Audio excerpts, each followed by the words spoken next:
All right, welcome to The Explainer.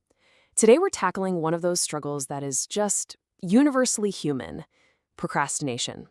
But we're not going to talk about just gritting your teeth and finding more willpower.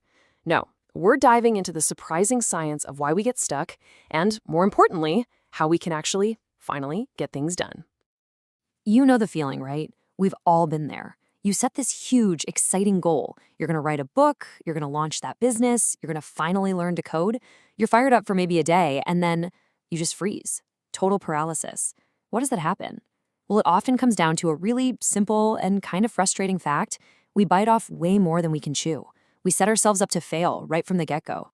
And it turns out there's actually a name for this feeling. It's not just you being lazy. It's a real psychological trap. It's called commitment phobia. And yeah, it applies to our goals just as much as it does to our love lives. Think about it like this. We treat our goals kind of like that friend who's always searching for the perfect partner. The pressure is just so massive that even the thought of going on a simple first date feels like this enormous lifelong commitment. And we do the exact same thing with our ambitions. We turn what should be a small first step into this terrifying, high-stakes, all-or-nothing decision. So essentially, we become our own worst enemy.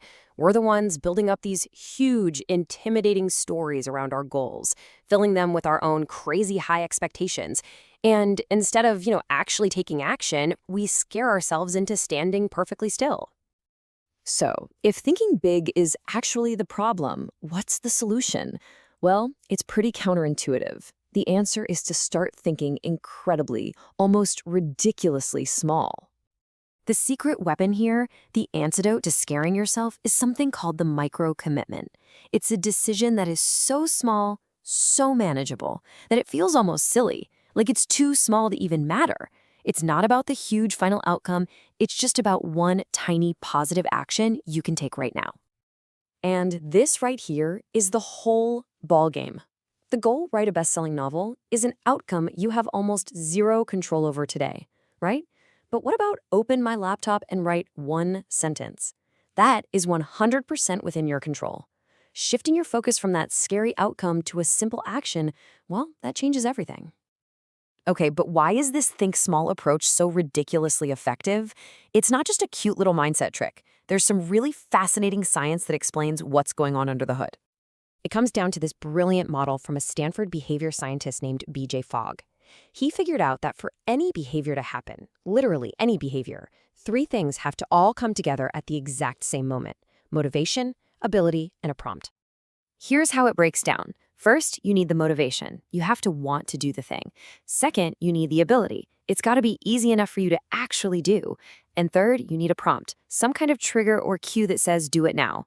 If even one of those is missing at that moment, the behavior just isn't going to happen. Simple as that. But here's the kicker. This is the part that's so surprising, and it's where most of us get it completely wrong. We think we just need more motivation, more willpower. We try to pump ourselves up.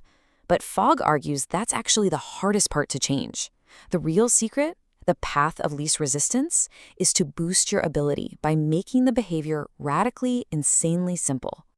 And simplicity isn't just one thing. It's about lowering the demand on your resources. Fogg points to these 6 friction points. Does the task take too much time, too much mental energy, or what he calls brain cycles? Does it take a lot of physical effort, or does it force you to do something outside your normal routine? Making something simple means finding and attacking these specific roadblocks. And you know what's cool? This core principle of simplicity is actually the secret engine behind a ton of popular productivity methods you've probably already heard of, or even tried. A perfect example is the Pomodoro Technique. What is it really doing? It takes a huge, scary task like work on my project for 8 hours, and it simplifies it into something way less threatening.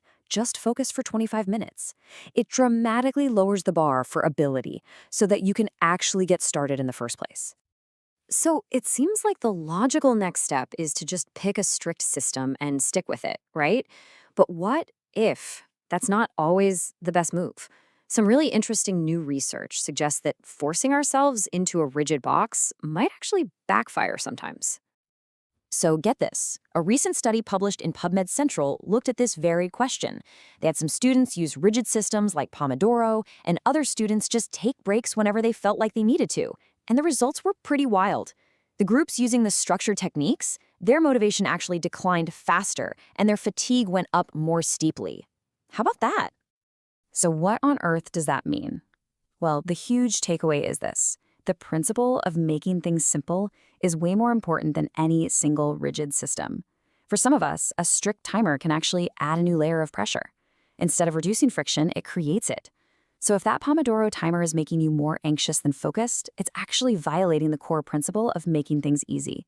The method has to serve the principle, not the other way around. And that brings us right back full circle to where we started with the most powerful and, honestly, the most practical idea of them all. See, progress isn't about finding the one perfect system that's going to solve all your problems. It's just about making the next step so simple, so easy that it's almost impossible not to do it. And that step might not even be about the task itself. It could be finding a writing buddy to make it less lonely. It could be just making a commitment to ask for help when you're stuck. It could even be finding the perfect cup of tea to drink while you work.